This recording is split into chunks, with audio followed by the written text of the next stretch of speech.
ప్రకటన గ్రంథంలో చూస్తే 3వ అధ్యాయంలో సార్దీస్ సంఘాన్ని దేవుడు అడుగుతున్నాడు. దేవుడు చెప్తున్నాడు, ఒక వార్నింగ్ ఇస్తున్నాడు. ఏమనంటే, నీ క్రియలను నేను ఎరుగుదును, ఏమనగా నీవు జీవించుచున్నావన్న పేరుకే గాని ఏమని, ఎంత భయంకరమైన వాక్యం. నీవు జీవించుచున్నా పేరుకు మాత్రమే కానీ వ్యర్థుడవే. అవును, మనం జీవిస్తున్నాం, మనకి ఫలాలు ఏ విధంగా ఉంటున్నాయి? ఒక సార్దీస్ సంఘానికి ఆయన ప్రవక్త ద్వారా, యోహాను ద్వారా ఆ యొక్క సంఘానికి ఒక హెచ్చరిక చేస్తున్నాడు. నీవు జీవించుచున్నావు కానీ నీవు వ్యర్థుడవే. నీ క్రియలంట సంపూర్ణమైనవిగా కనబడలేదు. ఒక్కసారి మనలో మనం పరిశీలన చేసుకున్నాం.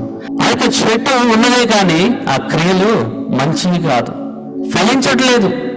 మన యొక్క క్రియలు ఏ విధంగా ఉన్నాయి? దేవుని యొక్క సంఘంలో మన యొక్క క్రియలు ఏ విధంగా ఉన్నాయి? మనం ఫలిస్తున్నామా?